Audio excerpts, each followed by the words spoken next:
നമസ്കാരം, ഞാൻ ഹീലർ ആയിഷ ഷഫി. ഇന്ന് നമ്മൾ സംസാരിക്കാൻ പോകുന്ന വിഷയം ലാബ് ടെസ്റ്റുകളെ പറ്റിയാണ്. എന്താണ് ലാബ് ടെസ്റ്റുകൾ?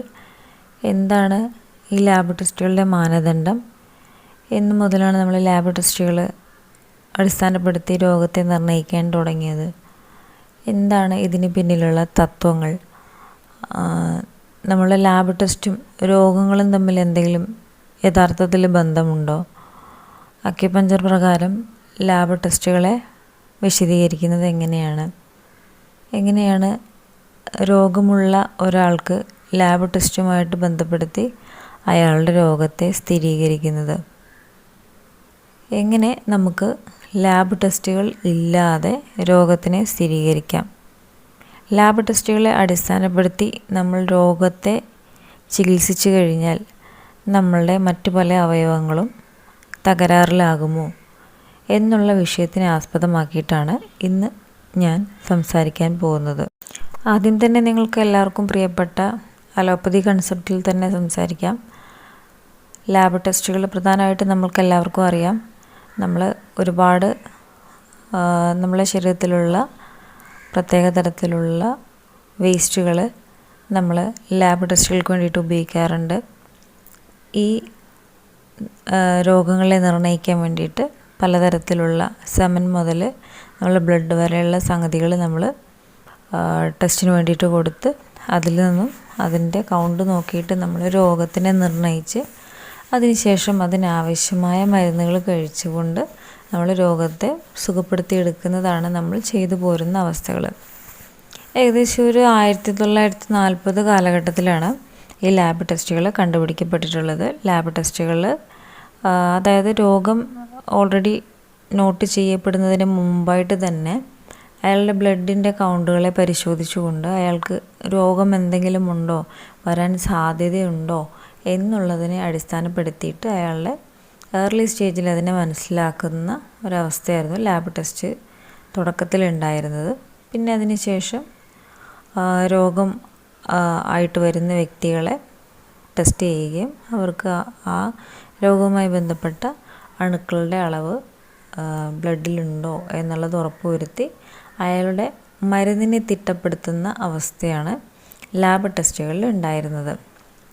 ഇന്ന് നമുക്കറിയാം, നമ്മൾ എന്ത് അസുഖത്തിനും ഏത് ഡോക്ടറെ അടുത്ത് നമ്മൾ പോയാലും, നമ്മളിപ്പോൾ ഫിസിഷ്യൻ്റെ അടുത്ത് ഡോക്ടറെ അടുത്ത് പോകുന്നത് വളരെ കുറവായിരിക്കും. നമ്മൾ തന്നെ ആ സെഗ്മെൻറ്റ് തീരുമാനിച്ച് നമ്മൾ ആ ഡോക്ടറെ അടുത്ത് പോകലായിരിക്കും പൊതുവെ ഉണ്ടാവുന്ന അവസ്ഥകൾ. അപ്പോൾ നമ്മൾ ഡോക്ടർ നമ്മളുടെ മുഖത്ത് പോലും ഒരുപക്ഷെ നോക്കാൻ സമയം ഉണ്ടാവണമെന്നില്ല. അവർ ലാബ് ടെസ്റ്റുകൾ എഴുതും, നമ്മളത് പോയി ടെസ്റ്റ് ചെയ്യും. ആ ടെസ്റ്റിനെ വിശദീകരിച്ചുകൊണ്ട് അത് അടിസ്ഥാനപ്പെടുത്തിക്കൊണ്ട് അവർ മരുന്ന് എഴുതി തരികയും അത് നമ്മൾ ഫോളോ ചെയ്യുകയും ചെയ്യും. കുറച്ച് കാലം നമ്മൾ മരുന്ന് കഴിക്കും, അത് മാറ്റം ഉണ്ടെന്ന് നമ്മൾ വിശ്വസിക്കും. അത് കഴിഞ്ഞിട്ട് കുറച്ച് കാലം കഴിയുമ്പോൾ വീണ്ടും അതേപോലുള്ള അസുഖങ്ങൾ വീണ്ടും വരും. അത് പല കാര്യങ്ങളെ കൊണ്ട് ഡിപ്പെൻഡ് ചെയ്തിട്ടുള്ള കാര്യങ്ങളാണ്. ചിലത് വരാം, ചിലത് വരാതിരിക്കാം. അപ്പോൾ അതായത് ഈ മരുന്ന് കഴിക്കുന്നത് കൊണ്ട് തൽക്കാലത്തേക്ക് കുറയും, വീണ്ടും വരും എന്നാണ് ഉദ്ദേശിച്ചത്. അല്ലാതെ ഡയറ്റിൽ ചേഞ്ച് വരുമ്പോൾ അവർക്ക് അസുഖം വരുന്നതിനെ പറ്റിയല്ല ഞാൻ ഉദ്ദേശിച്ചത്. അപ്പം നമ്മൾക്ക് ലാബ് ടെസ്റ്റുകൾ പ്രധാനമായിട്ട് നമുക്കറിയാം, ബ്ലഡ് ടെസ്റ്റ് ചെയ്യുന്നുണ്ട്, അതുപോലെ തന്നെ മൂത്രം ടെസ്റ്റ് ചെയ്യുന്നുണ്ട്, അതുപോലെ തന്നെ സ്റ്റൂള് അഥവാ മലം ടെസ്റ്റ് ചെയ്യുന്നുണ്ട്. പിന്നെ നമ്മൾക്ക് നമ്മളെ ശ്വാസകോശത്തിൽ നിന്നുള്ളതായിട്ടുള്ള വേസ്റ്റ് ആയിട്ടുള്ള കഫത്തിനെ ടെസ്റ്റ് ചെയ്യുന്നുണ്ട്, കഫം. അടുത്തതായിട്ട് നമ്മൾ ടെസ്റ്റ് ചെയ്യാറുള്ളതാണ് നമ്മളുടെ സെമൻ ടെസ്റ്റ് ചെയ്യുന്നുണ്ട്, കുട്ടികളുടെ ഇൻഫെർട്ടിലിറ്റിയായിട്ടൊക്കെ ബന്ധപ്പെട്ട്. പിന്നെ നമ്മൾ വേറെ കുറേ അതുമായിട്ട് ബന്ധപ്പെട്ടിട്ടുള്ള മറ്റ് പലതരത്തിലുള്ള ടെസ്റ്റുകൾ, അതായത് നമ്മൾ സ്കാനിങ്, സ്കാനിങ്ങിൽ തന്നെ പല വിധത്തിലുള്ള സംഗതികൾ. അപ്പം ഇത് എല്ലാം നമ്മളെ ശരീരത്തിന് ആവശ്യമാണ്. ഇതെല്ലാം നമ്മളെ ശരീരത്തിലൊരു പരിധിവരെയും ആവശ്യമാണ്. പക്ഷേ നമ്മൾക്ക് ഇത്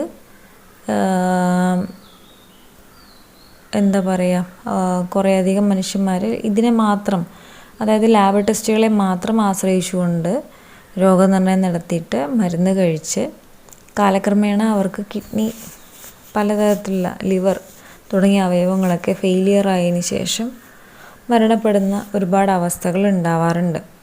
അപ്പോൾ നമ്മൾ എന്താണ് ഈ ലാബ് ടെസ്റ്റുകളുടെ മാനദണ്ഡം എന്നതിനെക്കുറിച്ച് നമ്മൾ തീർച്ചയായിട്ടും ഒരു ആസ് എ ഹ്യൂമൻ ബീയിങ്, നമ്മളൊരു സമൂഹത്തിൽ ജീവിക്കുന്ന വ്യക്തി എന്ന നിലയിൽ നമ്മൾ എന്താണെന്ന് അറിഞ്ഞിരിക്കണം. ഇതെന്താ, അത്രേ ഉള്ളൂ. അപ്പോൾ നമുക്ക് ഒരു ഡിസിഷൻ മേക്കിങ് നടത്താൻ കഴിയും, നമ്മുടെ ലൈഫിൽ നമുക്ക് എന്താണ് ഉപകാരപ്പെടുന്നത് എന്നുള്ളത്. ഞാൻ പറഞ്ഞല്ലോ, ഇത് ഓൾറെഡി 1940കളിലാണ് ഇത് കണ്ടുപിടിച്ചിട്ടുള്ളത്. നമ്മൾ ആ വർഷം മുതൽ, ആ കാലഘട്ടം മുതൽ നമ്മൾ ഇത്രയും കാലം വരെ നമ്മളിത് ചെയ്തു പോരുന്നുണ്ട്. അതിനൊരുപാട് ബെനിഫിറ്റുകൾ ആളുകൾ പറയുന്നുണ്ട്. എന്താ പറയുക, നെഗറ്റീവുകളും ഉണ്ട്. അതായത് നെഗറ്റീവ് എന്ന് പറഞ്ഞു കഴിഞ്ഞാൽ, ചില വ്യക്തികളിൽ രോഗമുണ്ടാവും, അതായത് അവർക്ക് അസ്വസ്ഥതകളുണ്ടാവും. പക്ഷെ അവർക്ക് ലാബ് ടെസ്റ്റുകൾ നോക്കിക്കഴിഞ്ഞാൽ റിസൾട്ടുകളിൽ ഒന്നും ഉണ്ടാവില്ല. ഇപ്പോൾ കാലിൽ നീര് വരുന്ന ഒരാൾ ഡോക്ടറെ കാണാൻ വരുന്നു, ഒരു നെഫ്രോപ്പതി ഡോക്ടറെ കാണാൻ വരുന്നു, അതല്ലെങ്കിൽ ഒരു ജനറൽ ഫിസിഷ്യനെ കാണാൻ വരുന്നു. അവർക്ക് യൂറിക് ആസിഡുമായിട്ട് ബന്ധപ്പെട്ടതും അതുപോലെ തന്നെ ക്രിയാറ്റിനുമായിട്ട് ബന്ധപ്പെട്ടുള്ളതായിട്ടുള്ള ടെസ്റ്റുകളൊക്കെ എഴുതുന്നു. അവർക്ക് ടെസ്റ്റുകളിലെല്ലാം വളരെ നോർമലാണ്, ടെസ്റ്റുകളിലൊന്നും ഒരു പ്രശ്നമില്ല. പക്ഷേ അവർക്ക് കാലിൽ നീരുണ്ട്, വേദനയുണ്ട്, അസ്വസ്ഥതകളുണ്ട്, മറ്റ് പ്രശ്നങ്ങളൊന്നുമില്ല. അപ്പോൾ എന്ന് പറഞ്ഞതുപോലെ അങ്ങനെ പലതരത്തിലുള്ള അസുഖങ്ങൾക്ക് ട്രീറ്റ്മെൻറ്റ് ചെയ്യുന്ന ആളുകൾ രോഗവുമായി ബന്ധപ്പെട്ട് ഡോക്ടറെ അടുത്ത് വരുമ്പോൾ ആ പർട്ടിക്കുലർ ടെസ്റ്റ് ചെയ്ത് നോക്കുമ്പോൾ ആ ടെസ്റ്റിലൊന്നും ഉണ്ടാവില്ല. അതല്ലെങ്കിൽ യാതൊരു പ്രശ്നങ്ങളും ഇല്ലാത്ത ആളുകൾ, നമ്മൾ എന്താ പറയുക, ഓരോ ഹോസ്പിറ്റലുകൾ നമുക്കിങ്ങനെ ക്യാമ്പുകൾ അറേഞ്ച് ചെയ്യും, ഫ്രീ ക്യാമ്പുകൾ, ഫ്രീ ചെക്കപ്പുകൾ. നമ്മളൊക്കെ പോയി തലയിടും, അതിലൊക്കെ പോയി ചെയ്യും. അതിലൊക്കെ പോയി ചെയ്ത് ജസ്റ്റ് ഒന്ന് ഷുഗർ ചെക്ക് ചെയ്യും, ഫ്രീ ആണല്ലോ. ജസ്റ്റ് ഒന്ന് ഷുഗർ ചെക്ക് ചെയ്യും, ജസ്റ്റ് ഒന്ന് പ്രഷർ ചെക്ക് ചെയ്യും. അങ്ങനെ എന്ത് ചെയ്യും, നമ്മൾ അതിനകത്ത് ഒരു എന്താ പറയുക, രോഗം നോട്ട് ചെയ്യപ്പെടുന്ന തരത്തിലുള്ള ഒരു കൗണ്ട് അതിനകത്ത് നോട്ട് ചെയ്യും.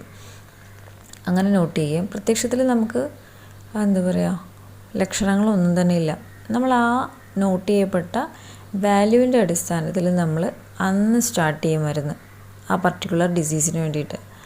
അന്ന് തുടങ്ങുന്ന സാധനം നമ്മൾ വേണമെങ്കിൽ മരണം വരെയും കഴിക്കും, ഡോസ് കൂട്ടി കൂട്ടി കൂട്ടി കൂട്ടി കൊണ്ടുവന്ന്. അതിനെയാണ് ഞാൻ പറഞ്ഞത് മിസ്യൂസ് നടക്കുന്നതെന്ന് പറഞ്ഞത്. അതായത് നമുക്ക് ചുറ്റുമുള്ള എല്ലാ സംഗതികളും നമ്മൾ ശരിയാണെന്നും അത് പൂർണ്ണമായിട്ടും അന്ധമായിട്ട് വിശ്വസിക്കണമെന്നൊന്നും യാതൊരു നിർബന്ധമില്ല. നമ്മളുടെ യുക്തിക്ക് നമുക്ക് തോന്നുന്നു, നമ്മൾക്ക് എന്താ പറയുക, ദൈവം നൽകിയ അറിവ് വെച്ചിട്ട് നമുക്ക് തോന്നുന്ന, കറക്റ്റായിട്ട് നമുക്ക് വ്യക്തിപരമായിട്ട് തോന്നുന്നു, ഇത് ശരിയാണെന്ന് തോന്നുന്ന സംഗതികൾ നമ്മൾ ഫോളോ ചെയ്യണം. അതല്ലാത്ത സംഗതികൾ നമ്മളുടെ ആരോഗ്യത്തെയോ നമ്മളെ നശിപ്പിക്കുന്നതാണെങ്കിൽ അത് ഉപേക്ഷിക്കണം. അതാണ് നമ്മൾ വ്യക്തിപരമായിട്ടും അതിനോട്, നമ്മുടെ ശരീരത്തിനോട് ചെയ്യാവുന്നൊരു നീതി എന്ന് പറയുന്നത്. അപ്പോൾ ഞാൻ പറഞ്ഞു വന്നതെന്ന് പറയുമ്പോൾ, ലാബ് ടെസ്റ്റുകൾ ഓൾറെഡി കണ്ടുപിടിച്ച് കഴിഞ്ഞു, അത് വർക്കിംഗ് ആണ്, അത് നടന്നുകൊണ്ടിരിക്കുന്നു കാലങ്ങളായിട്ട്. എന്താണ് ഇതിൻ്റെ മാനദണ്ഡം? അതായത് WHO, വേൾഡ് ഹെൽത്ത് ഓർഗനൈസേഷൻ, നമുക്ക് ഇതിന് വേണ്ടിയിട്ടൊരു മാനദണ്ഡം നിശ്ചയിച്ചിട്ടുണ്ട്. അതായത് നമ്മുടെ ലോകത്തിലുള്ള ആളുകൾ എല്ലാം, ലോകത്തിലുള്ള എല്ലാ രാജ്യങ്ങളിലും എല്ലാ കാലാവസ്ഥകളിലും വ്യത്യസ്തമായ ഭക്ഷണം കഴിക്കുകയും വ്യത്യസ്തമായ ജീവിതശൈലി പുലർത്തുകയും ചെയ്യുന്ന എല്ലാ മനുഷ്യരും ഒരുപോലെയാണെന്നും, അതായത് അവരുടെ ബ്ലഡ് റെഡ് കളറാണ്, ആ ഒരൊറ്റ യുണീക്നെസ് മാത്രമാണ് അതിനകത്തുള്ളത്. രണ്ടാമത്തെ സംഗതി ഒരേ സ്പീഷീസാണ്. ഓക്കെ, ഈ ഒരേ സ്പീഷീസിന് വ്യത്യസ്ത കാലാവസ്ഥയിലും വ്യത്യസ്ത എന്താ പറയുക, ക്ലൈമറ്റ് ചേഞ്ചിലും വ്യത്യസ്തമായ ഒരു ജീവിതശൈലിയും നയിക്കുന്ന ആളുകളിൽ അവരുടെ രോഗങ്ങളും അതായത് ഇപ്പോൾ ചില കൺട്രീസിൽ ഉപയോഗിക്കുന്നതെന്ന് പറഞ്ഞു കഴിഞ്ഞാൽ കംപ്ലീറ്റ്ലി എന്താ പറയുക, ഒലിവ് ഓയിൽ മാത്രമായിരിക്കും ഉപയോഗിക്കുന്നത്. ചില കൺട്രീസിൽ കംപ്ലീറ്റ്ലി കോക്കനട്ട് ഓയിലായിരിക്കും ഉപയോഗിക്കുന്നത്. കോക്കനട്ട് ഓയിൽ ഉപയോഗിക്കുന്ന കൺട്രീസ് എന്ത് ചെയ്യും, ഡയബറ്റിക്കിൽ ഫസ്റ്റിൽ വരും. ഒലിവ് ഓയിൽ ഉപയോഗിക്കുന്ന കൺട്രീസ് എന്ത് ചെയ്യും, ഡയബറ്റിക്കിൽ ഏറ്റവും ലാസ്റ്റ് വരും. അപ്പോൾ അത് ഓരോ രാജ്യങ്ങളെയും അവിടുത്തെ കാലാവസ്ഥകളെയും അവിടുത്തെ ആളുകൾ കീപ്പ് ചെയ്യുന്ന അവരുടെ ഒരു ദിനചര്യ മുറകളെയും എല്ലാത്തിനും അടിസ്ഥാനപ്പെടുത്തിക്കൊണ്ട് അവരുടെ ടോട്ടൽ ലൈഫ് സ്റ്റൈൽ തന്നെ, അതായത് അവർക്ക് വരുന്ന രോഗങ്ങളും മാറും. അതായത് എന്താ പറയുക, ഇപ്പോൾ ആഫ്രിക്കയിൽ ജീവിക്കുന്ന ആളുകളെ സംബന്ധിച്ചിടത്തോളം അവിടെ എപ്പോഴും നല്ല ടെമ്പറേച്ചറാണ്, ഹൈ ടെമ്പറേച്ചർ വരുമ്പോൾ എന്താ, നമ്മുടെ ബോഡി അതേപോലെ തന്നെ ടെമ്പറാവും. ശരിയല്ലേ? നമ്മുടെ ബോഡി അതിനനുസരിച്ച് നമ്മുടെ കൂളിങ്നെസ്സിൽ നിന്ന് കഴിഞ്ഞാൽ നമുക്ക് അതിൻ്റെ ഒരു കാംനെസ് നമുക്ക് ഫീൽ ചെയ്യാറുണ്ട്. നമ്മൾ ഹൈ റേഞ്ചിലൊക്കെ പോകുമ്പോൾ നമ്മൾ ഭയങ്കര ഹാപ്പി ആവുന്നത് എന്തുകൊണ്ടാണ്? എന്തുകൊണ്ടാണ് കോൾഡ് ക്ലൈമറ്റിൽ, അതായത് ഇങ്ങനത്തെ ക്ലൈമറ്റിലൊക്കെ നമ്മൾ ടൂർ പോകുന്നത് എന്തുകൊണ്ടാണ്? നമുക്ക് പ്ലസൻ്റ് ആയിരിക്കും ആ സമയത്ത്. നമ്മൾ ഇറിറ്റേറ്റഡ് ആവാറില്ല. നമുക്ക് അത് ഭയങ്കര കാംനെസ് തരുന്നു. അതുകൊണ്ടാണ് കൂടുതൽ ഇത്തരം ടൈം പ്രിഫർ ചെയ്യണത്. അതേ ടൈമിൽ നമ്മൾ ഒരിക്കലും സമ്മർ വെക്കേഷനിൽ ഒരിക്കലും ടൂർ പോകാറില്ല. എന്ന് പറഞ്ഞതുപോലെ എന്ന് വെച്ചാൽ ആ സമയത്ത് നമ്മളെ സറൗണ്ടിങ്സിൻ്റെ ടെമ്പറേച്ചർ എന്താണോ ആ ടെമ്പറേച്ചറിലേക്ക് നമ്മുടെ ശരീരവും മാറുന്നു. എന്ന് പറഞ്ഞ പോലെ തന്നെ തണുത്ത സാഹചര്യത്തിൽ ജീവിക്കുന്ന ആളുകൾ അവരുടെ ബോഡിയും അവരുടെ ശരീരവും അവരുടെ സ്കിന്നും എല്ലാം ആ ഒരു തണുത്ത നേച്ചറിലേക്ക് മാറുന്നു. ഇതാണ് വ്യത്യാസം. അങ്ങനെ വരുന്ന സമയത്ത് നമുക്ക്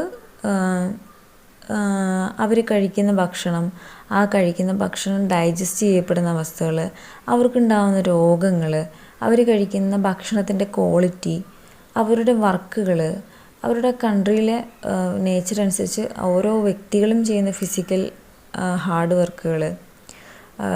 ഇപ്പോൾ കെട്ടിടം പണി ചെയ്യുന്ന ആളുണ്ടാവും. കെട്ടിടം പണി ചെയ്യുന്ന ആൾക്ക് രാവിലെ മുതൽ അവർ ഒരു 7:30 മുതൽ ഒരു 8 മണി മുതൽ അവർ പണിയെടുത്ത് അവരൊരു 6 മണി വരെയോളം അവർ ഹാർഡ് വർക്ക് ചെയ്യണം. അണ്ടർ സണ്ണിൻ്റെ താഴെയായിട്ട് അവർ കഷ്ടപ്പെട്ട് സൂര്യപ്രകാശത്തിൽ വേണം അവർ കിടന്ന് പണിയെടുക്കാൻ വേണ്ടിയിട്ട്. അയാളുടെ ശരീരത്തിൽ ഉണ്ടാവുന്ന മെറ്റബോളിസം ആയിരിക്കില്ല AC-യിലിരുന്ന് വർക്ക് ചെയ്യുന്ന ഒരു സോഫ്റ്റ്വെയർ എഞ്ചിനീയറിന് ഉണ്ടാവുന്നത്. ശരിയല്ലേ?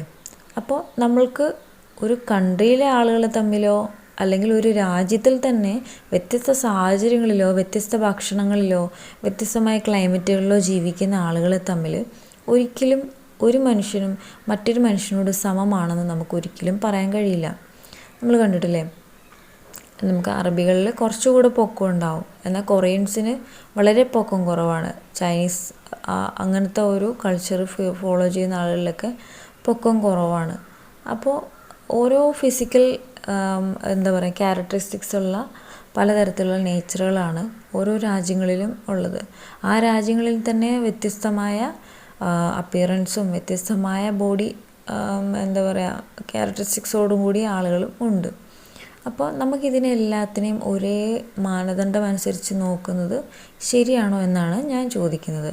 നമ്മളിപ്പോൾ ലാബ് ടെസ്റ്റ് എന്ന് പറയുന്ന സംഗതി എന്ന് പറയുമ്പോൾ അതിനകത്ത് ഒരു എക്സാമ്പിൾ പറയുകയാണ്. പ്രമേഹം വന്ന ഒരാൾക്ക് പ്രമേഹം ഉണ്ട് എന്ന് നോട്ട് ചെയ്യപ്പെടുന്നത് 100 മുതൽ 130 വരെയാണ്, അല്ലെങ്കിൽ 130ന് മുകളിലേക്കാണ് അവരുടെ പ്രമേഹം നോട്ട് ചെയ്യപ്പെടുന്നതെങ്കിൽ അവരൊരു പ്രമേഹ രോഗിയായി സ്റ്റാർട്ട് ചെയ്തിട്ടുണ്ട് എന്നതിൻ്റെ അടിസ്ഥാനത്തിൽ അവർക്ക് ഏറ്റവും ലോ ഡോസിലുള്ള അതായത് അവരെന്താണോ നോർമൽ കഴിക്കുന്നത്, ഗ്ലിംബ്രൈഡ് ആണോ അല്ലെങ്കിൽ മെറ്റ്ഫോമിനാണോ, അതുപോലെ തന്നെ ഏതാണോ കഴിക്കുന്നത് അതനുസരിച്ചുള്ള ഏറ്റവും ലോ ഡോസിൽ അവർക്ക് സ്റ്റാർട്ട് ചെയ്യും.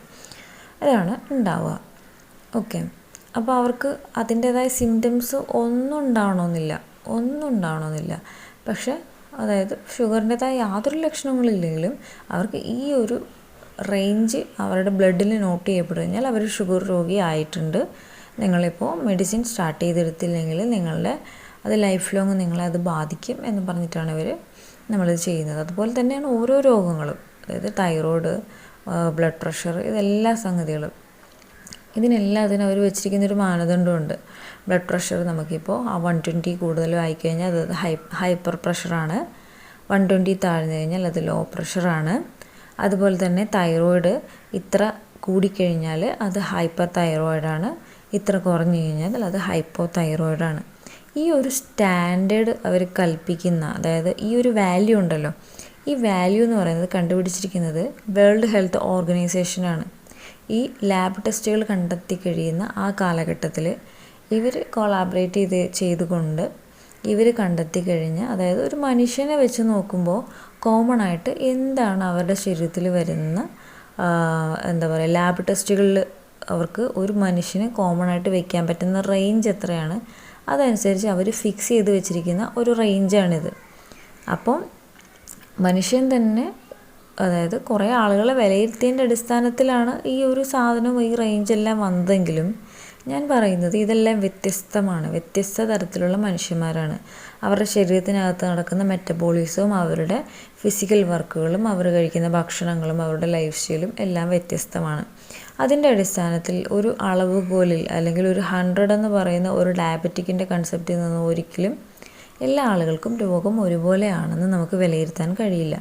ഒരാൾക്ക് 100-ലായിരിക്കും ഷുഗർ ഉണ്ടാവുന്നുണ്ടെങ്കിൽ നാച്ചുറലി ഒരാൾക്ക് 100-ലാണ് ഷുഗർ നോട്ട് ചെയ്യുന്നത്, അല്ലെങ്കിൽ 130-ലാണ് അയാൾക്ക് ഷുഗർ യഥാർത്ഥത്തിൽ ആരംഭിക്കുന്നതെങ്കിൽ മറ്റൊരാൾക്കത് 200-ലായിരിക്കും. പക്ഷെ ഒരിക്കലും അത് ലാബ് ടെസ്റ്റുകളിൽ നമുക്ക് അടിസ്ഥാനപ്പെടുത്തി തീർച്ചപ്പെടുത്തി നമുക്കിത് ചെയ്യാൻ കഴിയില്ല. ഇതിൻ്റെ പ്രശ്നം എവിടെ കിടക്കുന്നതെന്ന് വെച്ച് കഴിഞ്ഞാൽ, ഇതിൻ്റെ അടിസ്ഥാനത്തിൽ മരുന്ന് കഴിക്കാൻ തുടങ്ങും. മരുന്ന് കഴിച്ചു തുടങ്ങിയവർ പിന്നെ സ്ഥിരമായിട്ട് ചെക്ക് ചെയ്യും. സ്ഥിരമായിട്ട് ചെക്ക് ചെയ്ത് അവർ ഡോസ് ഇത് കൂട്ടിക്കൊണ്ടിരിക്കും. അതായത് നമ്മൾ ഈ വാല്യൂ കൂടുന്നതനുസരിച്ച് ഇവരുടെ ഡോസും കൂടിക്കൊണ്ടിരിക്കും. 10-20-30 വർഷങ്ങൾ ഇവർ മരുന്ന് കഴിച്ചതിന് ശേഷം അവസാനം കിഡ്നിയും ഫെയിലിയർ ആവും. അത് കണ്ണിനെയും ബാധിച്ച് കണ്ണിൻ്റെ കാഴ്ച ഏകദേശം തീരുമാനമായിട്ടുണ്ടാവും. നെഫ്രോ, അതായത് നമ്മളെ കിഡ്നിയും ബാധിച്ച് നമ്മളെ കാലിൻ്റെ ഞരമ്പുകളെയും ബാധിച്ച്. ഞാനൊരു പ്രമേഹത്തിൻ്റെ എക്സാമ്പിൾ മാത്രമാണ് പറയുന്നത് കേട്ടോ. ഇതുപോലെ തന്നെയാണ് ഓരോ അസുഖങ്ങളും. അതുപോലെ തന്നെ അത് മറ്റു പല രീതിയിലുള്ള നമ്മുടെ ശരീരത്തിലുള്ള സിസ്റ്റത്തിനെ അത് തകരാറിലാക്കി ലാസ്റ്റ് അവർ ഡെത്താവുകയാണ് ചെയ്യുന്നത്.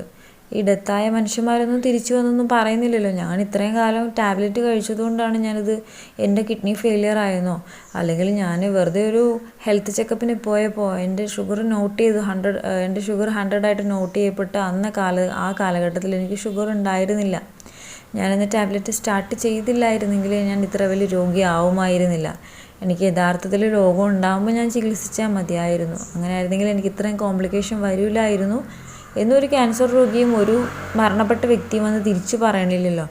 അവരുടെ ബന്ധുക്കളോ ആരും വന്ന് കംപ്ലൈൻറ്റ് ചെയ്യുന്നൊന്നുമില്ലല്ലോ. അങ്ങനെ കംപ്ലൈൻറ്റ് ചെയ്യില്ല, കാരണം അവർ അത്രത്തോളം വിശ്വസിക്കുന്ന ഒരു സിസ്റ്റമാണ് അലോപ്പതി സിസ്റ്റം എന്ന് പറയുന്നത്. അപ്പോൾ അതുകൊണ്ട് നമുക്കിപ്പോൾ വന്ന എല്ലാ തരത്തിലുള്ള നിയമപരമായ ഭേദഗതികളെല്ലാം തന്നെയും ഒരു രോഗിയെ സംരക്ഷിക്കുന്നതിനേക്കാളും ഉപരിയായിട്ട് ചികിത്സാ സംവിധാനത്തിനെ സംരക്ഷിക്കുന്ന തരത്തിലുള്ള ഒരു രീതിയാണ് നമുക്ക് വന്നിട്ടുള്ളത്. അപ്പോൾ അതുകൊണ്ട് നമുക്ക് അതൊന്നും പറഞ്ഞിട്ട് കാര്യമില്ല. നമുക്ക് ഓരോ വ്യക്തികൾക്കും റൈറ്റ് ഡിസിഷൻ എന്താണോ വേണ്ടത് അത് അവരുടെ ലൈഫിലെടുക്കാം. അത് നമുക്ക് വ്യക്തി സ്വാതന്ത്ര്യം തടയപ്പെടാത്തിടത്തോളം കാലം നമുക്ക് ഇഷ്ടമുള്ള, നമുക്ക് ആപ്റ്റായിട്ട് തോന്നുന്ന ലൈഫ് സ്റ്റൈൽ നമുക്ക് ഫോളോ ചെയ്യാം. അത്രേ നമുക്കതിന് പറയാൻ പറ്റുള്ളൂ. അപ്പോൾ ഞാൻ പറഞ്ഞു വന്ന സംഗതി എന്ന് പറയുന്നത്, ഈ സ്റ്റാൻഡേർഡ് കൽപ്പിച്ചിട്ടുള്ളത് എന്താ പറയുക, WHO കണ്ടെത്തിയിട്ടുള്ള അവർ കണ്ടെത്തി വെച്ചിട്ടുള്ള ഒരു സ്റ്റാൻഡേർഡാണ്. ഈ 100 ആയിക്കോട്ടെ 120 ആയിക്കോട്ടെ, തൈറോയിഡിന് കാണുന്ന ഇപ്പോൾ ഒരു എന്താ പറയുക, ഒരു 1.2 മുതൽ 5 വരെ വന്നു കഴിഞ്ഞാൽ നോർമൽ റേഞ്ചാണ്. അതിൻ്റെ താഴേക്ക് വന്നു കഴിഞ്ഞാൽ ഹൈപ്പോ തൈറോയിഡാണ്, തൈറോയിഡ് കുറഞ്ഞിട്ടുണ്ട്, അല്ലെങ്കിൽ ഇത് എന്നും പറഞ്ഞിട്ട് അവർ ലൈഫ് ലോങ് ആണ് അതിന് വേണ്ടിയിട്ട് മരുന്ന് കഴിക്കുന്നത്. ചില ആളുകൾക്കാണെങ്കിൽ തൈറോയിഡ് റിമൂവ് ചെയ്യും, അങ്ങനെ ഓരോ അസുഖങ്ങളും. അപ്പോൾ ഞാൻ പറയണത്, നമ്മൾ ഇതിൻ്റെ അടിസ്ഥാനത്തിൽ നമ്മൾ ജീവിതം മുമ്പോട്ട് പോകുന്നതെന്ന് പറഞ്ഞാൽ നമ്മൾ പിന്നെ ഫുള്ള് മരുന്ന് കഴിക്കുന്ന ഒരവസ്ഥ തന്നെ ആയിരിക്കും ഉണ്ടാവുക. അതല്ലാതെ നമുക്ക് ഇതെങ്ങനെ നോർമലായിട്ട് റിക്കവറി ചെയ്യാൻ പറ്റുമെന്നാണ് നമ്മൾ ആദ്യം ഓരോ സംഗതികളും ഓരോ അസുഖങ്ങളും വരുമ്പോഴും നമ്മൾ ആലോചിക്കേണ്ടത്. ചെയ്യപ്പെടുന്ന വ്യക്തിയുടെ ഇപ്പോഴത്തെ ഒരു റേഞ്ച് നമുക്കറിയാലോ, 100 മുതൽ 130 വരെയാണെന്നുള്ളത്.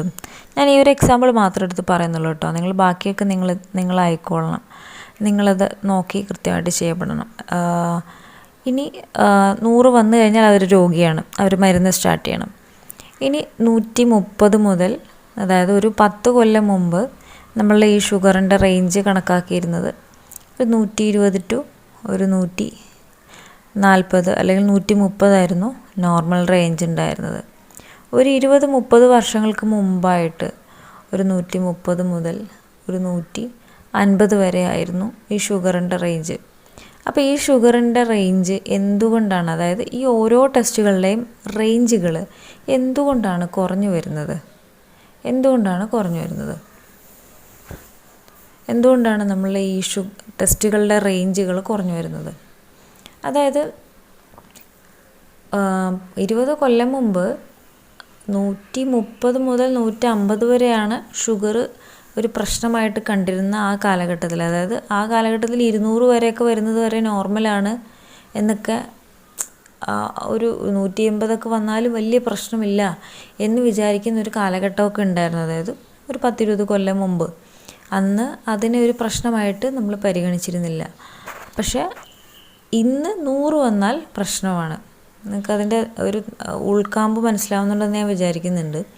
അതായത് അന്ന് ഉള്ള രോഗികൾ 180 വന്നാൽ മാത്രമേ അവർ, അതായത് 150 130 വന്നാൽ മാത്രമേ അവർക്ക് രോഗിയായിട്ട് അവരെ സ്ഥിരീകരിച്ച് അവർക്ക് മരുന്ന് കൊടുക്കാൻ പറ്റുള്ളൂ.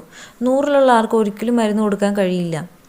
പക്ഷേ ആ റേഞ്ച് കുറഞ്ഞു വരുമെന്ന് വെച്ച് കഴിഞ്ഞാൽ ഏറ്റവും കുറഞ്ഞ എന്തെങ്കിലും ഭക്ഷണം കഴിക്കുന്ന ആളുകൾക്കും ഏറ്റവും മിനിമം ലെവലിലൊക്കെ ഷുഗറുള്ള ആളുകൾക്കൊക്കെയും എന്ത് ചെയ്യുന്നു, ഷുഗർ ആണെന്ന് സ്ഥിരീകരിച്ചിട്ട് 120 വരുമ്പോൾ അവർക്കും മരുന്ന് കൊടുക്കുന്നു, 100 എത്തിയ ആളുകൾക്കും മരുന്ന് കൊടുക്കുന്നു. അപ്പോൾ എന്താണ്, ആ റേഞ്ച് കുറയുന്നതനുസരിച്ച് ആ ഒരു സർക്കിൾ കൂടുകയല്ലേ ചെയ്യുന്നത്, രോഗികളുടെ എണ്ണം കൂടുകയല്ലേ ചെയ്യുന്നത്. അപ്പോൾ എന്തെന്ന് വെച്ച് കഴിഞ്ഞാൽ സർക്കിൾ കൂടുകയാണ്, രോഗികളുടെ എണ്ണം കൂടുകയാണ് ചെയ്യുന്നത്. അപ്പോൾ മാനദണ്ഡം കുറച്ചപ്പോൾ രോഗികളുടെ എണ്ണം കൂടി. അപ്പോൾ അവരെന്താ പറയുന്നതെന്ന് വെച്ച് കഴിഞ്ഞാൽ നമ്മൾ ഏർലി സ്റ്റേജിൽ കണ്ടെത്താൻ ശ്രമിക്കുകയാണ്, അത് കൂടുതൽ സെക്യൂർ ചെയ്യുകയാണ്. അങ്ങനെയാണെന്നുണ്ടെങ്കിൽ, കൂടുതൽ സെക്യൂർ ചെയ്യുകയാണെന്നുണ്ടെന്നുണ്ടെങ്കിൽ എങ്ങനെയാണ് ഓരോ വ്യക്തികളും മരുന്ന് കഴിച്ച് കിഡ്നി ഫെയിലിയർ ആവുന്നത്? കിഡ്നി ഫെയിലിയർ ആയതിന് ശേഷം പിന്നെ അവരെന്തുകൊണ്ടാണ് ഉപേക്ഷിക്കുന്നത്? അങ്ങനെയാണെന്നുണ്ടെങ്കിൽ ഇങ്ങനത്തെ ആരോഗ്യ പ്രശ്നങ്ങളൊന്നും ആളുകൾക്ക് ഉണ്ടാവാൻ പാടില്ലല്ലോ. ഷുഗറിന് വേണ്ടിയിട്ട് മരുന്നോ അല്ലെങ്കിൽ എന്ത് തരത്തിലുള്ള അസുഖത്തിന് വേണ്ടിയിട്ട് മരുന്ന് കഴിക്കുന്ന ആളുകൾക്കും അതിനൊരു സൈഡ് എഫക്റ്റ് ഉണ്ടാവുന്നുണ്ട്.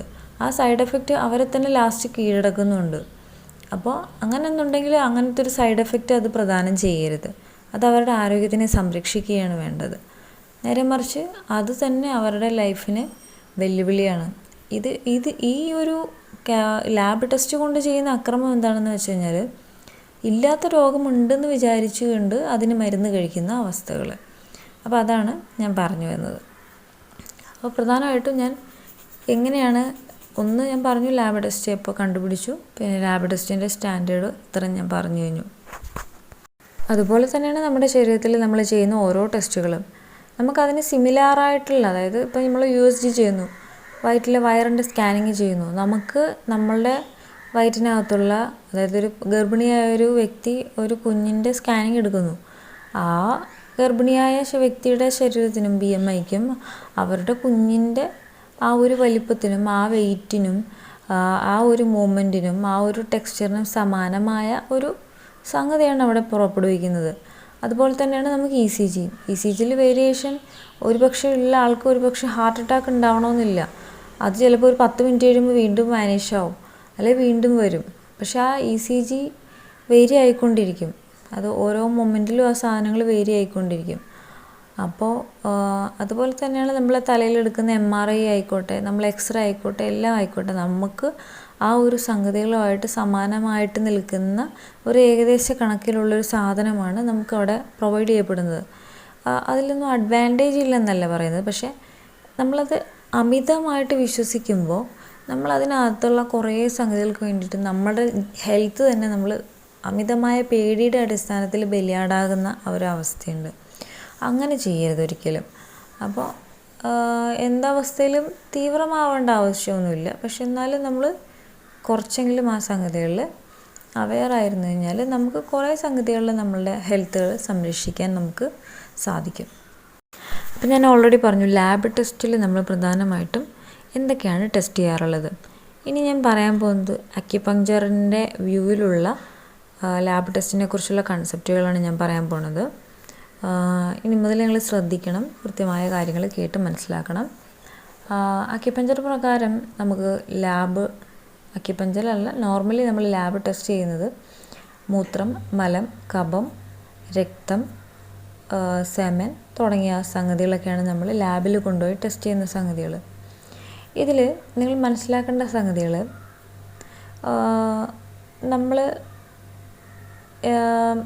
നമ്മളെ കഫം എന്ന് പറയുന്ന സംഗതി എന്താണെന്നുള്ളതാണ്. എന്താണ് കഫം?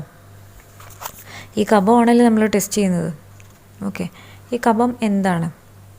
കഫം എന്ന് പറയുന്നത് നമ്മളുടെ ശ്വാസകോശം അഥവാ ലങ്സ് നമ്മളുടെ വായിലൂടെ അതല്ലെങ്കിൽ മൂക്കിലൂടെ ശരീരത്തിൻ്റെ ചുമ, അതല്ലെങ്കിൽ ജലദോഷം, അതല്ലെങ്കിൽ ഛർദി, അതല്ലെങ്കിൽ പനി തുടങ്ങിയ അവസ്ഥകളിലൂടെ ശരീരം പുറന്തള്ളുന്ന ചില പ്രത്യേക തരത്തിലുള്ള മാലിന്യങ്ങളാണ്. ചില വ്യക്തികൾക്കത് പനി വരുമ്പോഴായിരിക്കും, ചില വ്യക്തികൾക്കത് ചുമ വരുമ്പോഴായിരിക്കും അത് പുറത്തേക്ക് തള്ളുന്നു. ഇതാണ് നമ്മൾ ടെസ്റ്റ് ചെയ്യുന്നത്. ഈ സാധനം എന്താണ് യഥാർത്ഥത്തിൽ കഫം? ശരീരത്തിന് വേണ്ടാത്തത് കൊണ്ടല്ലേ നമ്മളെ ശ്വാസകോശം ആ സാധനം പുറന്തള്ളിയത്. അപ്പോൾ ആ പുറന്തള്ളിയ സാധനം ശരീരത്തിന് വേണ്ടാത്ത സാധനമല്ലേ പുറന്തള്ളിയത്. അതായത് നമ്മളെ ശരീരത്തിനകത്തുള്ള ഒരു വേസ്റ്റ് മെറ്റീരിയലാണല്ലോ പുറത്തേക്ക് പോയത്. ആ വേസ്റ്റ് മെറ്റീരിയലിനെ നമ്മൾ ടെസ്റ്റ് ചെയ്ത് നോക്കിക്കഴിഞ്ഞാൽ ആ വേസ്റ്റ് മെറ്റീരിയലിനകത്ത് എത്ര അണുക്കളുണ്ടാവും, ആ വേസ്റ്റ് മെറ്റീരിയലിൻ്റെ അളവനുസരിച്ച് നമ്മൾ അതിനകത്ത് ഒരു ഇത്ര ml ഇത്ര ഒരു എന്താ പറയുക ഏരിയയിൽ എത്ര അണുക്കളുണ്ടാവും എന്നുള്ളത് നമ്മൾ എണ്ണി നോക്കുന്നു. മൈക്രോസ്കോപ്പിൽ വളരെയധികം ഉണ്ടാവും. അതായത് എത്രത്തോളം ആ മനുഷ്യന് വേസ്റ്റ് ഉണ്ടോ ആ മുഴുവൻ സാധനമാണ് പുറത്തേക്ക് തള്ളിയിട്ടുള്ളത്. അപ്പോൾ അതിനകത്ത് എന്തോരം ഉണ്ടാവും? ഇപ്പോൾ ഒരു 1 ml ഒരു 1 lakh ഉണ്ടാവും അതിനകത്ത് വേണ്ടാത്ത അണുക്കൾ എന്ന് പറഞ്ഞാൽ അത്രയും ഉണ്ടാവും. പക്ഷേ അത് ശരീരം പുറത്തേക്ക് തള്ളിയ സാധനമാണ്. അതായത് ഒരു മുസ്ലിം കൺസെപ്റ്റ് അനുസരിച്ച് പറയുകയാണെങ്കിൽ അതൊരു നജസ്സാണ്. നജസ് എന്ന് പറഞ്ഞാൽ ശരീരത്തിൽ വേണ്ടാത്ത വേസ്റ്റുകളാണ്. നമ്മുടെ ശരീരത്തിൽ വേണ്ടാത്ത സാധനങ്ങളാണ് നജസ്. അപ്പോൾ ആ വേസ്റ്റ് പുറത്തേക്ക് തള്ളി അതിനകത്ത് പോയി നമ്മൾ ടെസ്റ്റ് ചെയ്തിട്ട് ഇതിനകത്ത് 1,00,000 അണുക്കളുണ്ട്, അതുകൊണ്ട് നിൻ്റെ ശ്വാസകോശത്തിനകത്തും ഈ 1,00,000 അണുക്കളുണ്ട് എന്ന് പറയുന്നതിനകത്ത് എന്തെങ്കിലും സത്യമുണ്ടോ?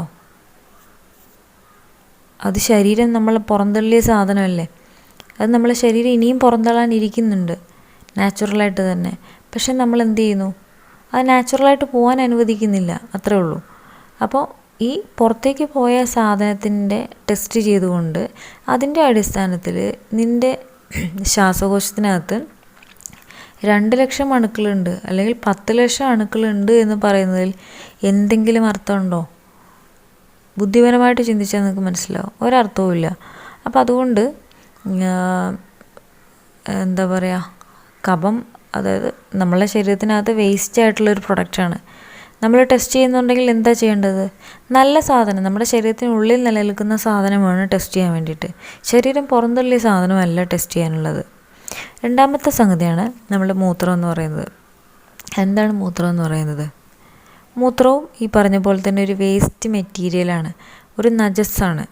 ഓക്കെ, അപ്പോൾ ഈ മൂത്രം എന്ന് പറയുന്നത് നമ്മളുടെ ശരീരത്തിൽ ബ്ലഡിൽ നമ്മളുടെ പലതരത്തിലുള്ള, അതായത് കാല് മുതൽ തല വരെ നമ്മുടെ ശരീരത്തിനകത്തുണ്ടാവുന്ന പലതരം ഇമ്പ്യൂരിറ്റീസിനെ ബ്ലഡ് പ്യൂരിഫൈ ചെയ്ത് കിഡ്നിയിലൂടെ നമ്മളുടെ മൂത്രസഞ്ചിയിലൂടെ മൂത്രമായിട്ട് പുറന്തള്ളുന്നതാണ്. അത് നമുക്കറിയാം. അപ്പം നമ്മൾ കഴിച്ച ഭക്ഷണത്തിനകത്തുനിന്നും നമ്മുടെ ശരീരത്തിനകത്ത് കയറിയിട്ടുള്ള പലതരത്തിലുള്ള വിഷാംശങ്ങളും എല്ലാം പുറത്തേക്ക് തള്ളി കളയുന്ന ഒരു നാച്ചുറലായിട്ടുള്ളൊരു പ്രോസസ്സിലൂടെ കളയുന്ന ഒരു പ്രക്രിയയാണ് അവിടെ മൂത്രത്തിലൂടെ പുറന്തള്ളൽ നടക്കുന്നത്. പക്ഷെ നമ്മളെന്താ ചെയ്യുന്നത്? നമ്മൾ ആ മൂത്രത്തിനെയാണ് ടെസ്റ്റ് ചെയ്യുന്നത്. അതായത് നമുക്കിപ്പോൾ ഒരു എന്താ പറയുക, മൂത്രത്തിൽ പഴുപ്പുണ്ടാകുമ്പോൾ കിഡ്നി നന്നായിട്ട് മൂത്രത്തിലൂടെ അത് പുറന്തള്ളിയിട്ടുണ്ടാവും. ആ പുറന്തള്ളി സംഭവം മൂത്രത്തിലൂടെ അത് പുറന്തള്ളി കഴിഞ്ഞിട്ടുണ്ടാവും. ആ മൂത്രത്തിലൂടെ പുറന്തള്ളി കഴിഞ്ഞ് ആ മൂത്രത്തിനെ എടുത്ത് ടെസ്റ്റ് ചെയ്ത് ഇതിനകത്ത് ഇത്ര ലക്ഷം അണുക്കളുണ്ട്, അതുകൊണ്ട് അതായത് ഇതിനകത്തൊരു 5,00,000 അണുക്കളുണ്ട്, അതുകൊണ്ട് നമ്മളെ കിഡ്നിക്കകത്ത് ഒരു 15,00,000 അണുക്കൾ അവിടെ ഉണ്ട്, അതുകൊണ്ട് നിങ്ങൾക്ക് ഇന്ന അസുഖമുണ്ട്, അതുകൊണ്ട് നിങ്ങൾ എന്തായാലും ഇതിന് ട്രീറ്റ്മെൻറ്റ് എടുത്തേ പറ്റുള്ളൂ എന്ന് പറഞ്ഞ് മരുന്ന് കഴിക്കുന്നതിൽ എന്തെങ്കിലും അർത്ഥമുണ്ടോ? അതാണ് ഞാൻ ചോദിക്കുന്നത്. അപ്പോൾ അതിലൊരു അർത്ഥവുമില്ല. കാരണം അത് ശരീരം പുറന്തള്ളി കഴിഞ്ഞ സാധനമാണ്. ആ പുറന്തള്ളി കഴിഞ്ഞ സാധനത്തിനെ ഡിപ്പെൻഡ് ചെയ്തുകൊണ്ട് നമ്മൾ ഉള്ളിലേക്ക് മരുന്ന് കഴിക്കുന്നത് മണ്ടത്തരാണ്. ശരിയല്ലേ? അത് നമുക്ക് എന്താ പറയുക, പ്രശ്നങ്ങൾ വിളിച്ചു വരുത്തുകയാണ് ചെയ്യുന്നത്. അപ്പോൾ ഞാൻ ആദ്യം പറഞ്ഞു കഫം പുറന്തള്ളുന്ന കാര്യം, കഫം ശരീരം പുറന്തള്ളിയിട്ടുള്ള സാധനം. അപ്പോൾ ആ കഫത്തിനെയാണ് നമ്മൾ ടെസ്റ്റ് ചെയ്ത് നോക്കുന്നത്. ആ കഫം പലതരത്തിൽ, അതായത് പല കളറിൽ പുറത്തേക്ക് പോവാം. ഒന്നെങ്കിൽ ബ്ലാക്ക് കളറിൽ പോവാം, അല്ലെങ്കിൽ റെഡ് കളറിൽ പോവാം, അതല്ലെങ്കിൽ മഞ്ഞ നിറത്തിൽ പോവാം, വെള്ള നിറത്തിൽ പോവാം, പലതരത്തിൽ പോവാം. അപ്പോൾ വെള്ള നിറത്തിൽ എന്ന് പറഞ്ഞാൽ നമുക്കറിയാം നോർമലാണ്. ഇനി കറുത്ത നിറത്തിൽ എന്ന് പറഞ്ഞാലോ ബ്ലഡ് വന്നാലോ ഒക്കെ ഒരു പ്രശ്നമാണ് നമുക്ക്. അത് അബ്നോർമലാണ്. അത് നമ്മൾ ചികിത്സിക്കേണ്ട സംഗതിയാണെന്നുള്ളത് നമ്മൾ മൈൻഡിൽ അങ്ങനെ ഫിക്സ് ചെയ്യും. ഈ പോകുന്ന, അതായത് ഈ ബ്ലാക്ക് കളറിൽ അല്ലെങ്കിൽ റെഡ് കളറിലോ അല്ലെങ്കിൽ ഈ യെല്ലോ കളറിലോ പുറത്തേക്ക് പോയ സാധനം പുറത്തേക്ക് പോകുന്നതാണോ നിങ്ങൾക്ക് ലാഭമായിട്ടുള്ള സംഗതി, അതല്ലെങ്കിൽ അത് ഉള്ളിൽ തന്നെ കിടന്ന് ക്യാൻസറസ് ആവുന്നതാണോ നിങ്ങൾക്ക് നല്ലത്? നിങ്ങൾ ജസ്റ്റ് ഒന്ന് ആലോചിച്ച് നോക്കിയാൽ മതി. അത് പുറത്ത് പോകുന്നതാണോ നല്ലത്, അത് ഉള്ളിൽ കിടന്ന് ക്യാൻസർ ആവുന്നതാണോ നല്ലത്? അതുള്ളിൽ കിടന്ന് ക്യാൻസർ ആയിക്കഴിഞ്ഞാൽ ആർക്കാണ് ലാഭം? ഡോക്ടർക്കാണ് ലാഭം, അതല്ലെങ്കിൽ നമ്മൾക്കാണത് റിസ്ക്. അപ്പോൾ അത് ശരീരം നാച്ചുറലായിട്ട് ചുമയിലൂടെ പുറന്തള്ളുമ്പോൾ അതിനെ പുറത്തേക്ക് പോകാനല്ലേ അനുവദിക്കേണ്ടത്? അതിനെ ഉള്ളിലേക്ക് തള്ളി ഉരുക്കി അതൊരു ഡ്രൈ കോഫാക്കി മാറ്റുകയാണോ നമ്മൾ വേണ്ടത്? ഒരിക്കലും അല്ലല്ലോ. ഇത് മണ്ടത്തരമല്ലേ? അതല്ലേ നമ്മുടെ കുഞ്ഞുങ്ങളിലൊക്കെ നമ്മൾ ചെയ്തുകൊണ്ടിരിക്കുന്നത്. പണ്ടൊക്കെ കുഞ്ഞുങ്ങളിൽ മൂക്കൊലിപ്പും കരപ്പനും എല്ലാം ഉണ്ടായിരുന്നു. ഇന്നത്തെ കുട്ടികളിൽ ഇതൊന്നുമില്ല. കുഞ്ഞുങ്ങളിൽ ന്യൂമോണിയയും ആസ്മയും മാത്രമേ ഉള്ളൂ. അപ്പോൾ എന്നിട്ട് നമ്മളത് നമ്മളത് ഇൻഹേലർ എടുത്തിട്ട് വലിച്ചുകൊണ്ട് നടക്കുന്ന, സ്റ്റിറോയിഡ് വലിച്ചുകൊണ്ട് നടക്കുന്ന ഒരവസ്ഥയാണ് നമ്മൾ കാണാറുള്ളത്. അപ്പോൾ ഞാൻ വന്നിരുന്ന വിഷയം എന്ന് പറഞ്ഞു കഴിഞ്ഞാൽ ഈ മൂത്രം എന്ന് പറയുന്നതും റെഡ് കളറിലും പിങ്ക് കളറിലും അതല്ലെങ്കിൽ ബ്ലാക്ക് കളറിലോ തവിട്ട് കളറിലോ യെല്ലോ കളറിലോ ഒക്കെ പോകാം. ഇതൊക്കെ നമ്മുടെ ശരീരത്തിനകത്തുണ്ടാവുന്ന വേസ്റ്റുകളാണ്. അയാൾ ഇൻടേക്ക് ചെയ്യുന്ന വേസ്റ്റ് എന്തോരം ഉണ്ടോ ആ വേസ്റ്റിനെ ഡിപ്പെൻഡ് ചെയ്ത് അയാളുടെ സാധനവും പോവും, വേസ്റ്റും പോവും. അപ്പോൾ ആ പോവേണ്ട സാധനം നല്ലതല്ല നമുക്കറിയാം. അപ്പോൾ ആ നല്ലതല്ലാത്ത സാധനത്തിന് ടെസ്റ്റ് ചെയ്തുകൊണ്ടാണ് നമ്മുടെ ശരീരത്തിനകത്ത് 15 ലക്ഷം അണുക്കളുണ്ടെന്ന് പറഞ്ഞിട്ട് അതിൻ്റെ 3 ഇരട്ടി അണുക്കളുണ്ടെന്ന് പറഞ്ഞ് നമ്മൾ മെഡിസിൻ സ്റ്റാർട്ട് ചെയ്യുന്നത്. ആ മെഡിസിൻ കൊണ്ട് നമുക്ക് കിഡ്നി ഫെയിലിയർ ആവുമോ ഇല്ലയോ? നിങ്ങൾ പറ. ആ മെഡിസിൻ കൊണ്ട് അപ്പോൾ കഴിക്കുന്ന ആ മൂത്രത്തിലൂടെ പഴുപ്പുണ്ടെന്ന് പറഞ്ഞിട്ട് നമ്മൾ കഴിക്കുന്ന ആ മരുന്ന് കൊണ്ട് നമ്മളുടെ മൂത്രത്തിലൂടെ പഴുപ്പ് പോകുന്നത് അപ്പം നിൽക്കും. പഴുപ്പ് പോകുന്നത് നിൽക്കുന്നത് മാത്രമല്ല, നമ്മളുടെ കിഡ്നി ഫെയിലിയർ ആവുകയും ചെയ്യും. അത് മാത്രമല്ല, ആ പഴുപ്പ് പോവാതെ നമ്മുടെ ശരീരത്തിനകത്ത് മുഴുവൻ സ്പ്രെഡ് ചെയ്ത് വീണ്ടും വർഷമായിട്ട് ഇത് കണ്ടിന്യൂസ് ആയിട്ട് റിപ്പീറ്റ് ചെയ്ത് വന്നുകൊണ്ടിരിക്കും. അതല്ലെങ്കിൽ സ്റ്റോൺ വന്ന ആളുകൾക്ക് വീണ്ടും ഇത് വന്നുകൊണ്ടേയിരിക്കും. കാരണം അത് കംപ്ലീറ്റ് ആയിട്ട് പോകാൻ നമ്മൾ അനുവദിക്കണില്ല. ഒന്നുകിൽ പൊടിച്ച് കളയും, അല്ലെങ്കിൽ എന്തെങ്കിലുമൊക്കെ മരുന്നൊക്കെ ഉപയോഗിച്ചിട്ടൊക്കെ ചെയ്യും. കാരണം അത് പ്രോപ്പറായിട്ട് അതിൻ്റെ വേസ്റ്റ് എലിമിനേഷൻ നടക്കണില്ല. കാരണം നമ്മളത് ഓൾറെഡി അവിടെ റെസ്ട്രിക്റ്റ് ചെയ്ത് കഴിഞ്ഞു. അപ്പോൾ അതുകൊണ്ട് ഞാൻ പറഞ്ഞു വരുന്നത് എന്താണെന്ന് വെച്ച് കഴിഞ്ഞാൽ, മൂത്രം എന്ന് പറയുന്നത് വേസ്റ്റാണ്. അത് ബ്ലാക്ക് കളറിൽ പുറത്തേക്ക് പോകുന്നതാണ് നല്ലത്. അത് അകത്ത് കെട്ടിക്കിടന്നാൽ അതവിടെ ക്യാൻസർ ആവും. അപ്പോൾ അതവിടെ അകത്ത് കെട്ടിക്കിടക്കുന്നതിനേക്കാളും നമുക്ക് ലാഭം അത് പുറത്തേക്ക് പോകുന്നതാണ്. ആ പുറത്തേക്ക് പോകുന്ന സാധനം എടുത്ത് നമ്മൾ ടെസ്റ്റ് ചെയ്ത് നമ്മുടെ രോഗത്തിനെ വിലയിരുത്തി നമ്മൾ രോഗിയാവാതിരിക്കുക. അടുത്തതാണ് നമ്മൾ ലാബ് ടെസ്റ്റിന് വേണ്ടിയിട്ട് എടുക്കുന്ന മറ്റൊരു സംഗതിയാണ് നമ്മുടെ ബ്ലഡ് വളരെ പ്യുവറാണെന്നാണ് നമ്മൾ വിശ്വസിക്കുന്നത്. പക്ഷേ ഈ ബ്ലഡിൽ തന്നെ 2 തരത്തിലുണ്ട്. ഇംപ്യൂർ ഉണ്ട്, പ്യുവർ ഉണ്ട്. പ്യുവർ ബ്ലഡ് ധമനികളിലൂടെയും അശുദ്ധ രക്തം സിരകളിലൂടെയുമാണ് ഒഴുകുന്നത്. സിരകളെന്ന് പറയുന്നതാണ് നമ്മളുടെ ഈ കൈകളിലൂടെ നമ്മൾ കുത്തിയെടുക്കുന്ന, അതായത് ജസ്റ്റ് നമ്മൾ ഡയബറ്റിക്കിന് വേണ്ടിയിട്ടൊക്കെ വീട്ടിൽ ചെക്ക് ചെയ്യുന്ന സംഗതികൾക്കൊക്കെ നമ്മൾ ചെയ്യുന്ന സാധനം. അതല്ലെങ്കിൽ നമ്മൾ കുത്തിയെടുക്കുന്ന ആ വിരലിൻ്റെ തുമ്പ്, അതല്ലെങ്കിൽ സ്കിന്നിലൂടെ വരുന്നത്, അതല്ലെങ്കിൽ നമ്മൾ നോർമലി കൈയുടെ മടക്കുകളിലുള്ള വെയിനുകളിൽ നിന്നൊക്കെ എടുക്കുന്ന ബ്ലഡുകളെല്ലാം സിരകളാണ്. അതെല്ലാം ഇംപ്യൂർ ബ്ലഡാണ്. അതായത് ശുദ്ധീകരണം നടന്നുകൊണ്ടിരിക്കുന്ന, അതല്ലെങ്കിൽ വേസ്റ്റ് ബ്ലഡ് സഞ്ചരിക്കുന്ന സഞ്ചാരപാതകളിൽ നിന്നാണ് നമ്മൾ ബ്ലഡ് എടുത്തിട്ട് ശുദ്ധീകരിക്കുന്നത്. അതും നമുക്ക് സെയിം എഫക്റ്റ് തന്നെയാണ് തരുന്നത്. നമ്മൾ ധമനികൾ ഉള്ളിലാണുള്ളത്. ധമനികളിൽ നിന്നല്ല എടുത്ത് ബ്ലഡ് ടെസ്റ്റ് ചെയ്യുന്നത്. ശുദ്ധീകരിക്കപ്പെട്ട ബ്ലഡല്ല എടുത്ത് ടെസ്റ്റ് ചെയ്തിട്ട് നിനക്ക് രോഗമുണ്ടെന്ന് പറയുന്നത്. ശുദ്ധീകരണം നടന്നുകൊണ്ടിരിക്കുന്ന, അതല്ലെങ്കിൽ ശുദ്ധീകരിക്കാൻ വേണ്ടിയിട്ട് ഹൃദയത്തിലേക്ക് എത്തിച്ചുകൊണ്ടിരിക്കുന്ന ബ്ലഡിൽ നിന്നാണ് എടുത്ത് നമ്മൾ വേസ്റ്റിനെ സ്ഥിരീകരിക്കുന്നത്.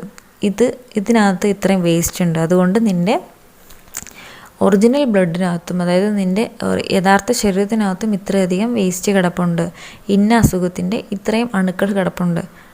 ഇപ്പോൾ നമ്മൾ എയ്ഡ്സ് ഉള്ളവർക്ക് ഇത്ര HIV അണുക്കളുണ്ട്, അതുകൊണ്ട് നിങ്ങൾക്ക് എന്തായാലും HIV ഉണ്ട് എന്ന് പറയുന്ന പോലെ അങ്ങനെ ഒരു കൺസെപ്റ്റാണ് അതിനകത്ത് വർക്ക് ചെയ്യുന്നത്. അപ്പോൾ അതുകൊണ്ട് നമ്മൾ ബ്ലഡ് ടെസ്റ്റ് ചെയ്യുമ്പോൾ മനസ്സിലാക്കുക, ബ്ലഡ് ടെസ്റ്റ് ചെയ്യുന്ന ബ്ലഡ് ഇമ്പ്യൂറാണ്, അശുദ്ധമാണ്. അശുദ്ധമായ ബ്ലഡിനെ ഡിപ്പെൻഡ് ചെയ്തുകൊണ്ട് നമ്മൾ ടെസ്റ്റ് ചെയ്യുന്നത് നമ്മൾ നെഗറ്റീവായിട്ടുള്ളൊരു കൺസെപ്ഷൻ, അതായത് നെഗറ്റീവായിട്ടുള്ള റിസൾട്ടിലേക്കാണ് എത്തിച്ചേരുന്നത്. ആ നെഗറ്റീവ് റിസൾട്ടിനെ ബേസ് ചെയ്തുകൊണ്ട് നമ്മൾ മരുന്ന് കഴിക്കുന്നത് നമ്മളെ നാച്ചുറലായിട്ടുള്ള വേസ്റ്റ് എലിമിനേഷനെ തടസ്സപ്പെടുത്തുകയും പർട്ടിക്കുലർ അവയവത്തിന് അത് പെർമനൻ്റ്ലി ഡാമേജ് ഉണ്ടാക്കാൻ കാരണമാക്കുകയും ചെയ്യുന്നു. അടുത്തതാണ് നമ്മളുടെ സംഗതിയാണ്, ഇപ്പം ഞാൻ കഫം പറഞ്ഞു, മൂത്രം പറഞ്ഞു, അതുപോലെ തന്നെ ബ്ലഡ് പറഞ്ഞു. അടുത്തതാണ് നമ്മൾ ശരീരത്തിനകത്തുനിന്ന് വൻകുടൽ നമ്മളെ ഭക്ഷണത്തിന് ശേഷം എലിമിനേറ്റ് ചെയ്യുന്ന സ്റ്റൂൾ അഥവാ മലം എന്ന് പറയുന്ന സംഗതികൾ.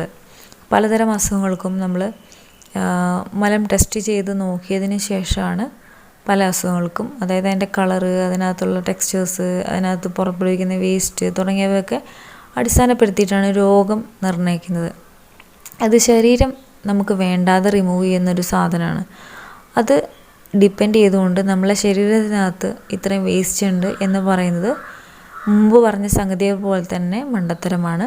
അപ്പോൾ അതുകൊണ്ട് അതിനെ ഡിപ്പെൻഡ് ചെയ്തുകൊണ്ട് നമ്മൾ ശരീരത്തിനെ ഡയഗ്നോസ് ചെയ്ത് ശരീരത്തിന് മരുന്ന് കൊടുക്കാൻ നിന്ന് കഴിഞ്ഞാൽ നമ്മൾ എവിടെ എത്തൂല. നമുക്കറിയാം, എന്താ പറയുക, പൾസ് തുടങ്ങിയ അസുഖങ്ങൾക്കെല്ലാം നമ്മൾ എന്ത് ചെയ്യുന്നു, വേറെ പ്രത്യേകിച്ച് ഒരു പെർമനൻ്റ് ആയിട്ടുള്ള ഒരു റെമഡികളൊന്നും അതിനകത്തില്ല. അതിനകത്ത് നമ്മൾ എന്താ പറയുക, സർജറികളും മറ്റ് സംഗതികളൊക്കെയാണ് പൊതുവേ ചെയ്യാറുള്ളത് കൂടിക്കഴിയുമ്പോൾ. അപ്പോൾ നമ്മൾ അതുപോലെ തന്നെ നമ്മൾ പെട്ടെന്ന് ലാസ്റ്റ് സ്റ്റേജിൽ നോട്ട് ചെയ്യപ്പെടുന്ന സാധനമാണ് ഈ വൻകുടലിലെ ക്യാൻസർ. അതിപ്പോൾ യുവാക്കളിലും ഒക്കെ ഒരുപാട് ഉണ്ട്. പണ്ടത്തെക്കാളൊക്കെ അപേക്ഷിച്ച് നോക്കുമ്പോൾ ഒരുപാട് ക്യാൻസർ ഈ പൊറോട്ട ലിസിനൊക്കെ അധികമായിട്ട് ചെല്ലുന്ന ആളുകളിലൊക്കെ ധാരാളം ക്യാൻസർ നോട്ട് ചെയ്യപ്പെടുന്നുണ്ട്. അപ്പോൾ ഇതിനൊക്കെ ഒരു കാരണം എന്ന് വെച്ച് കഴിഞ്ഞാൽ നമ്മൾ ഈ വേസ്റ്റ് എലിമിനേഷൻ പല രീതിയിൽ തടസ്സപ്പെടുത്തുന്നുണ്ട്. അപ്പോൾ അവിടെയുള്ള സ്കിന്നുകളൊക്കെ ആകെ അത് വ്രണപ്പെട്ട് അത് നമുക്ക് കൺട്രോൾ ചെയ്യാൻ പോലും പറ്റാത്തൊരവസ്ഥയിലേക്ക് അത് എത്തിച്ചേരുകയാണ് ചെയ്യുന്നത്. അപ്പോൾ ഞാൻ പറഞ്ഞു 4 കൺസെപ്റ്റിലുള്ള കാര്യങ്ങൾ ഞാൻ പറഞ്ഞു കഴിഞ്ഞു. അടുത്തതാണ് നമ്മളുടെ സെമൻ എന്ന് പറയുന്നത്. അത് നമ്മളുടെ വേസ്റ്റ് എലിമിനേഷൻ തന്നെ പെട്ടതാണ്. അപ്പോൾ അതിനെയും ഡിപ്പെൻഡ് ചെയ്തുകൊണ്ടാണ് നമുക്ക് ഇൻഫെർട്ടിലിറ്റി പ്രശ്നങ്ങൾ മനസ്സിലാക്കപ്പെടുന്നത്. അപ്പോൾ അതും ഇതുപോലെ തന്നെ ഒരു കൺസെപ്റ്റ് തന്നെയാണ്. കാരണം സെമൻ കൗണ്ടിൻ്റെ അടിസ്ഥാനത്തിൽ നമുക്ക് ഒരിക്കലും ഇൻഫെർട്ടിലിറ്റീനെ നമുക്ക് വിശദീകരിക്കാൻ കഴിയില്ല. അതിനൊരുപാട് കാരണങ്ങളുണ്ട്. അതിൽ പ്രത്യേകിച്ച് മെയിൽസിന് പ്രത്യേകിച്ച് റോളൊന്നുമില്ല. അപ്പോൾ അതുകൊണ്ട് സെമനിനെയും ഡിപ്പെൻഡ് ചെയ്ത് ചെയ്യുന്നതും മണ്ടത്തരമാണ്. അപ്പോൾ അതുകൊണ്ട് ലാബ് ടെസ്റ്റുകളെന്ന് പറയുന്നത് നമ്മൾ ചെയ്യുന്നുണ്ടെങ്കിൽ അത് നമ്മളെ ശരീരത്തിനകത്തുള്ള എന്തെങ്കിലും പ്യുവറായിട്ടുള്ള ഒരു മെറ്റീരിയലിനെ ഡിപ്പെൻഡ് ചെയ്ത് ചെയ്യുകയാണെങ്കിൽ നമ്മളെ ശരീരത്തിനകത്ത് ഇന്ന രോഗമുണ്ടെന്ന് വേണമെങ്കിൽ നമുക്ക് വിശ്വസിക്കാം. പിന്നെ ഞാനത് ആദ്യം പറഞ്ഞ പോലെ തന്നെ ഒരു മാനദണ്ഡമുണ്ട് അവർക്ക്. അപ്പോൾ ആഫ്രിക്കക്കാരനുണ്ടാവുന്ന രോഗമായിരിക്കില്ല അയാളുടെ ശരീരത്തിൽ ഉണ്ടാവുന്ന ഇമ്പാക്റ്റ് ആയിരിക്കില്ല ഇന്ത്യക്കാരനുണ്ടാവുന്നത്. അതുപോലെ ആയിരിക്കില്ല ജാപ്പനീസിന്, അതുപോലെ ആയിരിക്കില്ല ചൈനക്കാരനുണ്ടാവുന്നത്, അതുപോലെ ആയിരിക്കില്ല അറബിക്ക് ഉണ്ടാവുന്നത്. ഇതെല്ലാം വ്യത്യാസപ്പെടും. അപ്പോൾ ഇവരെല്ലാവരെയും നമുക്കൊരു മാനദണ്ഡത്തിൽ അവരെ അളന്ന് നമുക്ക് തിട്ടപ്പെടുത്താൻ കഴിയുമോ? ഒരിക്കലും കഴിയില്ല. അപ്പോൾ നമ്മൾ ഇതിൻ്റെ പിന്നാലെയൊക്കെ എന്താ പറയുക, ഈ സിസ്റ്റത്തിൽ ഒരുപാട് ജോലികൾ, ഒരുപാട് ആളുകൾ വർക്ക് ചെയ്യുന്നുണ്ട്, ഒരുപാട് എന്താ പറയുക ഹോസ്പിറ്റലുകൾ വർക്ക് ചെയ്യുന്നുണ്ട്. നമ്മളെ ഗവൺമെൻറ് അനുശാസിക്കുന്ന ഒരു ചികിത്സാ രീതിയാണിത്. എല്ലാം ശരിയാണ്. നമ്മളിപ്പോൾ ഒന്നിനെയും എന്താ പറയുക പൂർണ്ണമായിട്ടും തെറ്റല്ല എന്നുള്ളതല്ല ഞാൻ പറയുന്നത്. പക്ഷെ നമുക്ക് അതിലുള്ള ശരി തെറ്റിനെ നമുക്ക് നല്ലതെന്ന് തോന്നുന്നതിന് എടുക്കാം, വേണ്ട എന്ന് തോന്നുന്നതിന് നമുക്ക് കളയാം. അത് ഓരോരുത്തരുടെ തോട്ട് ലെവലിലുള്ള കാര്യമാണ്. അപ്പോൾ അത് ഓരോരുത്തർക്കും ഡിപ്പെൻഡ് ചെയ്ത് നമുക്ക് തീരുമാനിക്കാവുന്ന കാര്യമാണ്. ഒന്നും ആർക്കും ഒരു കമ്പൽഷനില്ല. അവനവൻ്റെ ബുദ്ധിയിൽ ഇത് ശരിയെന്ന് തോന്നുന്നുണ്ടെങ്കിൽ മാത്രം അത് ഫോളോ ചെയ്താൽ മതി. അപ്പോൾ അതാണ് ഞാൻ പറഞ്ഞ ലാബ് ടെസ്റ്റുകളുടെ കൺസെപ്റ്റുകൾ. അപ്പം നമുക്ക് ലാബ് ടെസ്റ്റുകളെ ഡിപ്പെൻഡ് ചെയ്തുകൊണ്ട് നമ്മൾ ഓരോ അസുഖത്തിനും ഡയഗ്നോസ് ചെയ്ത് മരുന്ന് കഴിക്കും. പക്ഷെ അത് കാലങ്ങൾ കഴിയുമ്പോൾ നമ്മളുടെ മരണത്തിന് തന്നെ നമ്മളത് കാരണമാക്കി തീർക്കുന്നുണ്ട്. അപ്പോൾ അതുകൊണ്ട് ആ ഒരു സ്റ്റേജിലേക്ക് പോകരുതെന്നാണ് എൻ്റെ ഒരു അഭിപ്രായം. അപ്പോൾ ഇതാണ് ഞാൻ ഇതിനകത്ത് പറയാൻ ഉദ്ദേശിക്കുന്ന സംഗതികൾ. ഒന്ന്, ലാബ് ടെസ്റ്റ് ഏത് കാലഘട്ടത്തിൽ കണ്ടുപിടിച്ചു, എന്താണ് അതിൻ്റെ സ്റ്റാൻഡേർഡൈസേഷൻ, എന്തെല്ലാം സംഗതികളാണ് നമ്മൾ ലാബ് ടെസ്റ്റിന് വേണ്ടിയിട്ട് ഉപയോഗിക്കുന്ന സംഗതികൾ, അത്രയാണ് നമ്മൾ ഇവിടെ പറഞ്ഞിട്ടുള്ളത്. എന്താണ് ലാബ് ടെസ്റ്റുകൾ? ലാബ് ടെസ്റ്റുകൾ നമ്മൾ അമിതമായി വിശ്വസിച്ചുകൊണ്ട് രോഗത്തിന് അടിമപ്പെടുന്ന അവസ്ഥകൾ എന്തൊക്കെയാണ്, എങ്ങനെയാണ് ലാബ് ടെസ്റ്റിൻ്റെ മാനദണ്ഡങ്ങൾ, എന്താണ് ഇതിൻ്റെ അടിസ്ഥാന തത്വങ്ങൾ എന്നിവയെക്കുറിച്ചാണ് ഇന്നത്തെ ക്ലാസ് ഉണ്ടായിരുന്നത്. ഇതിൽ എന്തെങ്കിലും സംശയങ്ങളുണ്ടെങ്കിൽ എന്നെ പേഴ്സണലായിട്ട് കോൺടാക്റ്റ് ചെയ്യാം. അതല്ല എന്നുണ്ടെങ്കിൽ നിങ്ങൾക്ക് ഇത് മറ്റുള്ളവർക്ക് ഷെയർ ചെയ്ത് കൊടുക്കാവുന്നതാണ്. നാച്ചുറലായ ലൈഫിനെ മുമ്പോട്ട് കൊണ്ടുപോകാൻ നിങ്ങൾക്ക് സഹായിക്കാൻ ഉതകുന്ന തരത്തിലുള്ള ഇത്തരത്തിലുള്ള ഹെൽത്ത് ടിപ്പുകൾക്കായിട്ട് ചാനൽ സബ്സ്ക്രൈബ് ചെയ്യുക. പുതിയൊരു ടോപ്പിക്കുമായിട്ട് നമുക്ക് കാണാം. നന്ദി, നമസ്കാരം.